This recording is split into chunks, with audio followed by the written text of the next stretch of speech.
Ok, on se retrouve aujourd'hui pour un nouvel épisode où j'ai envie de parler de manifestation, bien évidemment, mais du fait de réduire la distance intérieure entre vous et votre désir.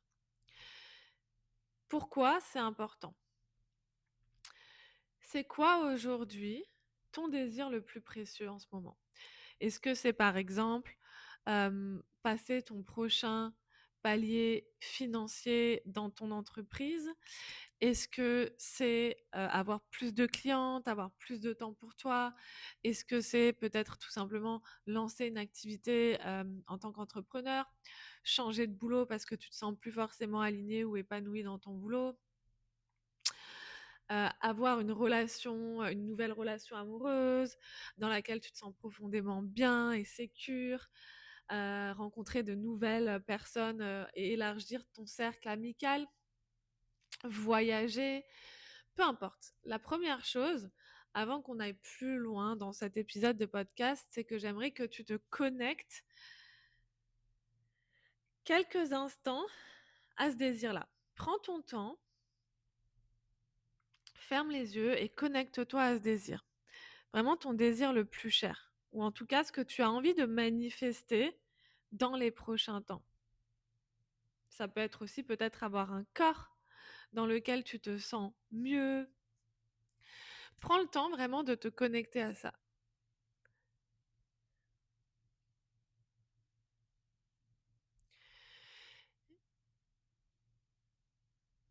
Et quand c'est fait, quand vous vous y êtes connecté, j'ai envie que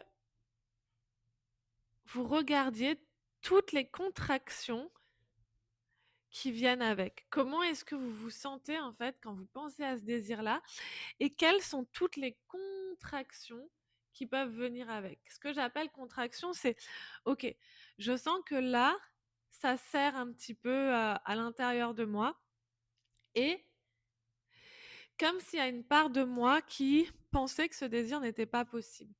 Et finalement, qu'est-ce qui vient quand vous êtes connecté avec ça?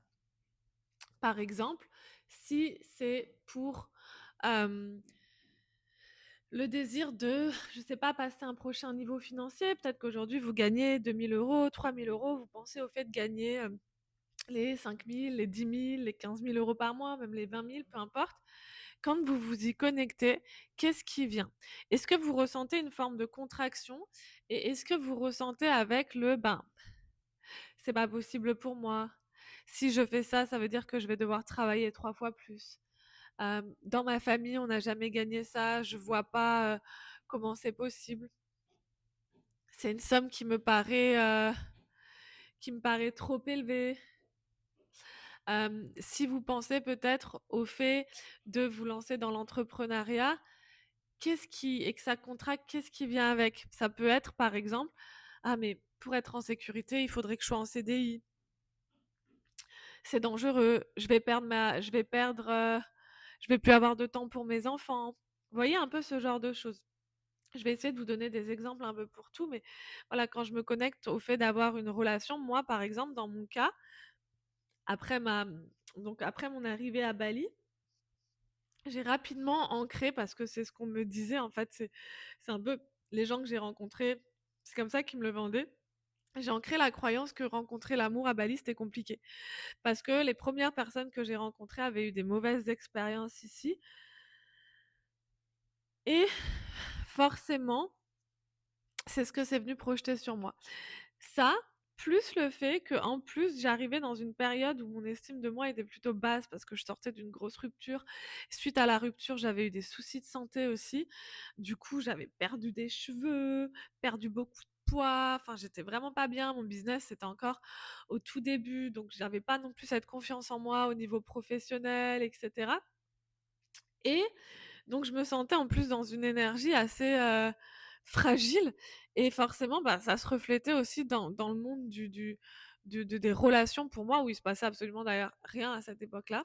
C'était le néant et donc le fait qu'on me dise: «À Bali, c'est compliqué», hem, venant de personnes, bah, que c'était leur propre projection, hein, plus mon estime de moi qui en plus venait confirmer ça, c'est quelque chose que j'ai pu en créer à un moment donné. Maintenant, c'est quelque chose que j'ai transformé parce que j'ai vu beaucoup de personnes autour de moi, se mettre en couple, rencontrer des hommes extraordinaires et cetera. Et puis surtout parce que, hem, j'ai un peu cette foi en Dieu aussi de me dire que si Dieu m'a amenée ici, si Dieu veut que je sois ici sur du long terme, il y a aucune raison qu'il me prive d'amour. Et du coup, entre-temps, bien sûr que, ça a évolué à ce niveau-là pour moi. Donc mais c'était un désir que j'avais que de rencontrer l'amour ici et pour autant, j'y croyais pas. D'accord? Donc, par exemple, si, votre désir, c'est de perdre du poids, de vous affiner, de vous sentir mieux dans votre corps et cetera. Mais que vous avez la croyance que dans votre tête, il y a un truc, ça se contracte en mode: «Mais c'est pas possible parce que vous avez toujours été en surpoids, parce que dans votre famille, on vous dit que, dans notre famille, on est en surpoids, on est des bouboules», je prends des exemples concrets, hein, que j'ai travaillé avec des clientes. Bien évidemment que, en fait, il va y avoir un écart entre votre désir et ce que vous croyez possible. C'est quelque chose que vous allez pas normaliser et du coup, c'est de ça dont j'ai envie de vous parler aujourd'hui puisque c'est extrêmement important. Mais avant ça, je veux vous rappeler l'importance de ne pas vous servir de votre passé. C'est-à-dire que si aujourd'hui, par exemple, vous avez des relations d'amour compliquées, donc vous ne croyez plus à l'amour, si vous avez déjà lancé une entreprise qui n'a pas fonctionné, si, heu vous avez repris du poids après une perte de poids, peu importe, ne vous servez pas de votre passé parce que votre passé est déjà le résultat de vos croyances. D'accord? Et de votre ancienne identité. Mais sachez que si vous pensez que votre désir est impossible, inconsciemment, vous n'allez pas le réaliser. Il faut que vous imaginez que votre désir, il se trouve comme sur une fréquence radio. Admettons que c'est énergie. Eh ben vous devez être le match qui est sur la même fréquence que ce désir.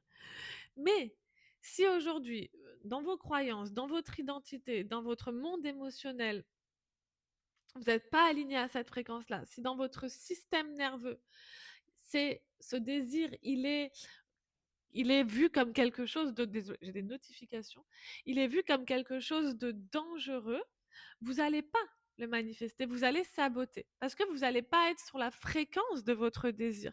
Vous allez être loin finalement sur une fréquence très éloignée de ce désir-là. Donc, ça, c'est la première raison. Et la deuxième raison, c'est que tout simplement, si par exemple, vous pensez que gagner beaucoup d'argent, c'est dangereux ou vous n'en êtes pas capable, si vous pensez que les hommes bien se font rares et qu'ils ne vous voient pas, que de toute façon, c'est tous des connards, si vous pensez que avoir un corps dans lequel vous vous sentez bien, c'est impossible, ça vous demande beaucoup d'efforts. Si vous avez ces pensées-là, vous allez de toute façon avoir un émotionnel qui est en lien avec ces pensées. Cet émotionnel va vous faire avoir des comportements et ces comportements vont créer votre réalité. Et donc en fait, vous rentrez dans une boucle qui fait que vous vivez toujours la même réalité et que vous ne passez pas des steps. C'est vraiment ce que j'enseigne dans Savage Collective Manifest et c'est surtout dans Savage Collective Manifest, on apprend à déconstruire ça pour justement construire une nouvelle identité qui fait qu'en fait, les choses, elles deviennent fluides pour vous. Ce qu'il y a aussi, c'est qu'il y a ce qu'on appelle le biais de confirmation. En fait, on va avoir tendance à remarquer et à mémoriser les informations qui sont compatibles avec ce qu'on croit déjà vrai. Par exemple, si je me dis dès le début, c'est compliqué de gagner de l'argent en tant qu'entrepreneur. Votre cerveau, lui, il va accorder beaucoup moins de poids à tous les contre-exemples que vous pouvez rencontrer dans votre quotidien. Par contre, ce qu'il va faire, c'est que il va voir tous les entrepreneurs qui ont échoué, il va entendre ça à la radio, il va lire des articles là-dessus, en fait, votre biais de confirmation va mettre le focus sur des preuves qui viennent, confirmer ce que vous croyez. Pareil, par exemple, si vous pensez que, les hommes bien sont rares, en fait, vous allez être naturellement attiré et porter votre attention sur les hommes qui confirment ça et donc ça va venir encore une fois renforcer votre croyance, renforcer la boucle dans laquelle vous êtes et c'est pour ça que certaines d'entre vous reproduisent la même chose, tournent en rond, n'arrivent pas à passer à leur prochain niveau quelque part. Donc n'oubliez pas, chaque croyance crée une émotion, cette émotion crée un comportement, ce comportement crée un résultat. C'est une boucle. Et c'est pour ça que ce qu'on manifeste, c'est pas simplement par rapport à ce qu'on désire, mais c'est surtout quand on apprend à normaliser à l'intérieur. En fait, on réduit la distance entre ce qu'on veut et ce qu'on croit possible pour nous, jusqu'à que ça devienne quelque chose pas d'extraordinaire. Moi, quand je manifeste des choses dans ma vie, je, bien sûr que j'ai de la gratitude, j'ai une profonde gratitude, j'adore ma vie, je remercie tous les jours ma maison, ma vie à Bali, mes clientes, mon entourage, etc. Mais je ne trouve pas ça extraordinaire parce que avant de le manifester, je l'ai rendu normal, évident, certain. Euh, genre, en fait, je l'ai rendu, c'était inévitable, en fait. Donc, c'est pas choquant. Je le savais, c'est fait, c'est déjà là. Et c'est cette femme-là que je vous apprends à devenir dans Savage Collective Manifeste. Parce que quand votre monde intérieur change, vous regardez plus les opportunités de la même manière. Vous voyez des opportunités que vous voyiez pas avant. Vous prenez des décisions qui sont différentes. Vous voyez des synchronicités qui sont différentes. Vous dites oui plus facilement à des choses auxquelles avant vous auriez pas osé forcément dire oui. Et forcément, ça va vous amener sur la route de ce que vous désirez. En fait, tant que vous êtes dans la sensation que c'est loin de vous, vous êtes dans la séparation quelque part. Et donc, quand vous êtes dans la séparation, ce que vous envoyez comme signal, c'est un signal de manque. C'est un signal de je ne l'ai pas. Vous voyez? On manifeste, encore une fois, ce qui est sur la même fréquence, ce qui est sur une fréquence, par rapport à, enfin, ce qui est sur une fréquence d'abondance.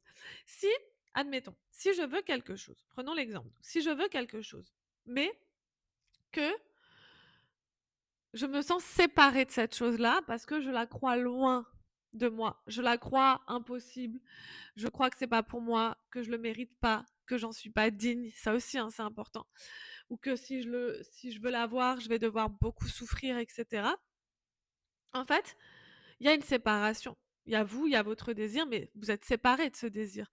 Donc, la séparation, c'est quoi? C'est je ne l'ai pas. Donc, le je ne l'ai pas, c'est quoi? C'est je suis dans le manque de ça. Et donc, forcément, vous restez dans cette boucle de je suis dans le manque, j'attire du manque, j'attire pas ce que je désire, etc. À l'inverse, si vous incarnez déjà cette version de vous pour qui c'est déjà fait, c'est déjà là. Je peux me, je peux me détacher, je peux me reposer, je peux être tranquille. Alors attention, ça ne veut pas dire que je passe pas à l'action, ça ne veut pas dire que l'homme de ma vie va frapper à ma porte, ça ne veut pas dire que les clientes vont arriver alors que j'ai jamais rien posté sur Instagram, par exemple. Mais c'est déjà fait, c'est déjà là, c'est inévitable. Juste, je sais pas quand, je sais pas comment. Là-dessus, je lâche prise, mais c'est inévitable. À partir de là, il n'y a plus de séparation entre vous et votre désir. Là, vous êtes en co-création avec l'univers, vous êtes en co-création avec la source, avec Dieu, et vous n'avez plus qu'à recevoir. Parce que vous repassez dans une énergie d'abondance de je suis déjà complète, j'ai déjà tout, c'est déjà là, c'est normal en fait. Voilà. Donc, moi, ce que je veux pour vous aujourd'hui, c'est que déjà vous vous abonniez à ce podcast si vous aimez, si vous appréciez ce genre de vidéo. Faites-moi des retours, envoyez-moi des messages sur Instagram, c'est toujours hyper plaisant de vous lire. Et je veux que vous vous reconnectiez à votre désir et que vous notiez. Parce qu'en fait, vous savez, ça sert à rien de vous faire croire que vous perdez du temps en attendant le moment parfait, vous perdez du temps en pensant que ça va venir tout seul. Non, allez voir ce qui se joue à l'intérieur de vous. Je sais que c'est pas toujours agréable de faire ce travail. Moi, c'est un travail que je fais tout le temps, d'aller me connecter à mon désir et de voir où ce désir est peut-être pas safe pour moi, où ce désir me paraît impossible pour moi, quelles sont les croyances. C'est pas agréable, ça fait chier parce qu'on se rend compte que ah mince, je me raconte encore ça, ah mince, il y a encore ça, mais c'est ce qui permet aussi de switcher les choses, de les transformer et du coup de vous reprogrammer et d'attirer enfin ce que vous désirez. Donc, n'ayez pas peur d'être cette femme qui plonge à l'intérieur de vous.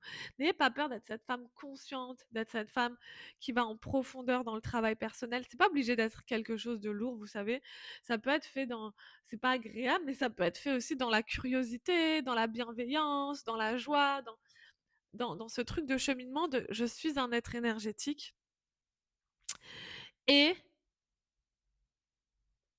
j'attire à moi qui je suis, en fait. Et donc, ben, en changeant qui je suis, ce que je me raconte, je peux changer complètement ma vie et vivre une vie plus abondante, plus alignée, plus épanouissante, plus libre. Et c'est ce que j'ai fait pour moi. Les gars, je pars vraiment d'une vie où j'étais assistante RH, je gagnais 1300, 1400, 1500 euros. Je me prenais la tête avec mes employeurs de ouf parce que j'avais l'impression d'être, d'être une esclave au travail. J'étais pas épanouie dans mon métro boulot dodo, dans mes petits appartements, euh, où j'avais mon lit dans la même pièce que ma cuisine. J'avais un rapport à l'argent qui était extrêmement compliqué.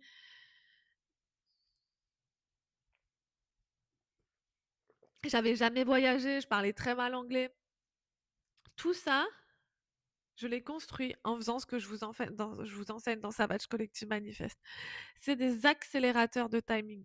Ça peut aller très vite, mais vous devez vous engager. Il y a une forme d'engagement à faire ce travail intérieur-là, à investir ce temps sur vous, au lieu de l'investir encore et encore dans des choses qui vous apporteront, ok, certes, du plaisir immédiat, mais pas une vraie transformation sur du long terme, où ça, vous n'allez pas pouvoir revenir en arrière. Voilà mes belles, on se retrouve la semaine prochaine. J'ai plein de choses à vous dire, j'ai plein d'épisodes que j'ai envie de créer, donc vraiment j'espère encore une fois que vous appréciez ce nouveau format. Et je vous fais des bisous.